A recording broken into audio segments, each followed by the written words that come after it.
Who are you? Who am I? I counselor am fun. Welcome to MsMojo, and today we're counting down our picks for romantic comedy antagonists who we actually really adore. I'm not really looking for anything serious. Number 10, Warner Huntington III, Legally Blonde. You're breaking up with me? I thought you were proposing. Proposing?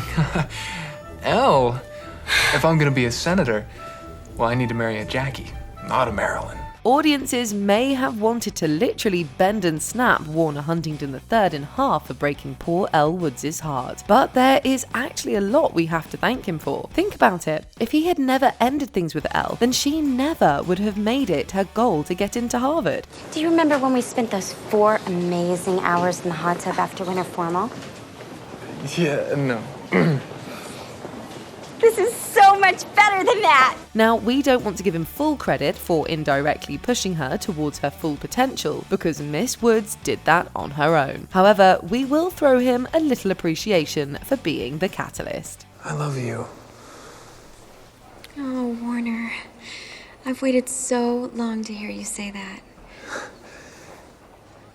But if I'm going to be a partner in a law firm by the time I'm 30, I need a boyfriend who's not such a complete bonehead. Number 9, Marann Bryant, Easy A. I hope for your sake that God has a sense of humor. Oh, I have 17 years worth of anecdotal proof he does.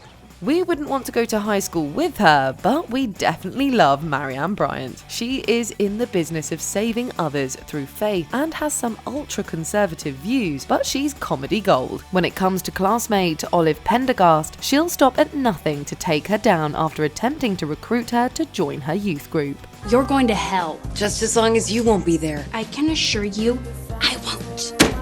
Good.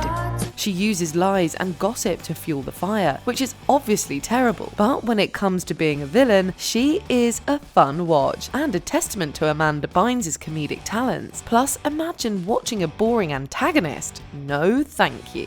Wait, why are you even being so nice to me? I didn't. I got through to you. Number 8, Genevieve Jen Mitchell. To all the boys I've loved before. We used to be best friends, but post-middle school, for reasons having to do with her popularity and my lack thereof, we are now decidedly not. Genevieve Mitchell might seem like a stereotypical mean girl on the outside, but deep down there's more to her. Rewind back to the 7th grade, where her best friend, Lara Jean Covey, broke her trust by kissing her crush, Peter Kavinsky, during a game of Spin the Bottle. Are you talking about middle school? You knew that I liked him, and you kissed him anyway. It was Spin the Bottle, you psycho, and it was tongueless. Okay, well, it wasn't tongueless to me. Scorned and hurt by the betrayal, Jen becomes a not-so-nice person, making Lara Jean's life way more challenging. Now there's no defending her actions, but at least we can see where her anger is coming from. In the end, the two are able to start repairing their broken friendship, which proves that Jen is maturing. Who doesn't love some character development? Hey, if you do decide to go to NYU, just let me know. Number 7, Helen Harris, Bridesmaids. It's a Fritz Bernays. Ladies, I just don't think we can do any better. This is beautiful. That is gorgeous. It's unique, it's special, it's couture. This is made in France. This is $800. I'm kidding. It's on sale. Sure, Helen Harris is a little annoying and very pretentious, but hear us out. She really is trying to be a good friend and bridesmaid to Lillian the only way she knows how. I think people just ask me to their weddings because I'm good at organizing parties. She goes above and beyond, much to the irritation of fellow bridesmaid Annie Walker, but she is compensating for the fact that she doesn't have many friends. Plus, in the end, she shows genuine concern for Lillian when she goes MIA. Maybe she needs to tone things down a notch, but at the end of the day, she is a true friend. Maybe sometime the 3 of us could go to Rockin' Sushi together. Thank you, Annie. I would love that. Number 6, Joey Donna, 10 Things I Hate About You. Hey, where are you going? Away? Your sister here? Stay away from my sister. Oh, I'll stay away from your sister. but I can't guarantee she'll stay away from me. Yes, Joey Donna serves up major ick. He's a player, a jerk, and arrogant beyond belief. But is he the true villain in this story? What is it, asshole day? You mind? Not at all. Cameron James and Michael Ekman are just as complicit when it comes to manipulating sisters Bianca and Kat Stratford. In fact, they are the ones who concoct the plan to get Patrick Verona to woo Kat. Joey was really just the ATM. He is by no means a good guy, but what he really is a well-constructed antagonist that is really interesting to watch and analyze. I think I like the white shirt better. Yeah, it's more... Pensive? Damn, I was going for thoughtful. Number 5. Meredith Blake, The Parent Trap. Your father underestimates you. But you won't. Will you, Meredith? Being young and beautiful is not a crime, you know. Labelled as a gold digger, Meredith Blake is the most misunderstood character in The Parent Trap. First of all, she has a successful career in public relations and doesn't need her fiancé Nick Parker's money. Second, he lied to her about the fact that he had another daughter, which is messed up. No, I'm afraid you forgot that little detail. Don't feel bad, Mary. He never mentioned it to me either. Sure, she speaks with a sharp tongue and threatens to send twins Annie and Hallie off to boarding school, but they also torment her. On the surface, she might fit the evil stepmother mold, but Miss Blake is a style icon who goes after what she wants, and who can fault her for that? Oof, ice woman. Proud of it, babe. Number 4. Summer Finn, 500 Days of Summer. For years, rom-com aficionados have argued over whether or not Summer Finn deserves her so-called villain title. Either she's an evil, emotionless, miserable human being, or she's a robot. Unhappy in her relationship with Tom Hansen, she breaks things off with him and he spirals down a path of sadness. But really, what was Summer supposed to do? Stay with him just to make him happy? She never cheated on you. No, never. Did she ever take advantage of you in any way? No. And she told you up front that she didn't want a boyfriend. She is simply a woman who knows what she wants and, more importantly, doesn't want out of life. And Tom, to be honest, is a lot to handle. Sure, heartbreak sucks, but she's far from being a villain. Consider this our official announcement of the Justice for Summer Finn campaign. Tom was right. No. Yeah, I did. I did.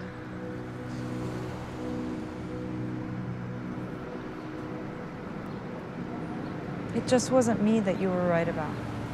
Number 3. Darcy, Something Borrowed. Dare. Ask Rachel out on a real date instead of whatever this is. Darcy, we're just friends. Friend that asked me out. Darcy, Darcy, Darcy. We're not saying we could be friends with her in real life, but we need to give her some credit. Aside from her pushy nature and the fact that she's full of herself, Darcy is still being betrayed by her BFF Rachel, who is having an affair with her fiancé Dex. But Darcy isn't so innocent either. Marcus and I have an extremely powerful connection. It's like genetic. Genetic. Chemical. Whatever. I'm not a word person. When it's revealed that she's also been sneaking around and expecting a child with Dex's pal, Marcus, it's a total shock. In the end, both secrets neutralize and cancel each other out. Darcy is no better than Rachel and vice versa. So can we really call her a villain? You know, I'm the happiest I've ever been in my life. So, whatever. Number 2. Mark, Love Actually. Hi. Who is it?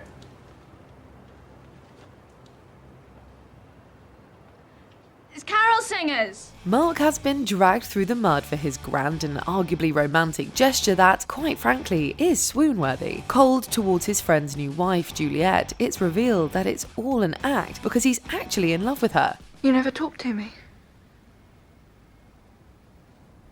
You always talk to Peter. You don't like me.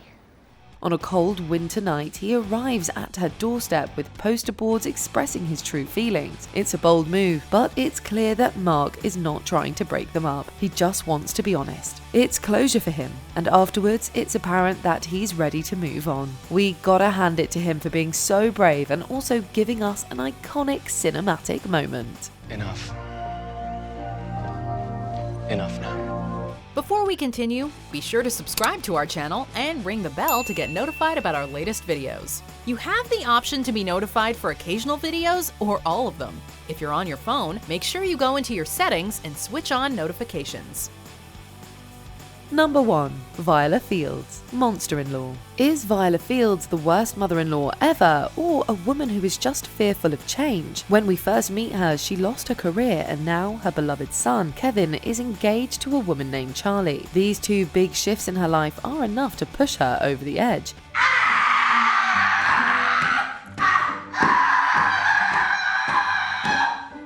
I need something stronger than this. The truth is, she doesn't hate Charlie as a person. She hates what she represents, which is change. However, she takes it way too far when she tries to serve her future daughter-in-law nuts, which she is allergic to. In the end, Viola is able to conquer her fears, allowing her son to live happily ever after and embrace change, and we love her for that. But you know, I have raised one wonderful boy, and my advice could Will be be very... solicited when needed. All right. As long as one kid is named after me. Middle name. Deal. Which one of the rom-com villains do you love the most? Make sure to share in the comments. I am a shimmering, glowing star in the cinema firmament. It says so. Right there.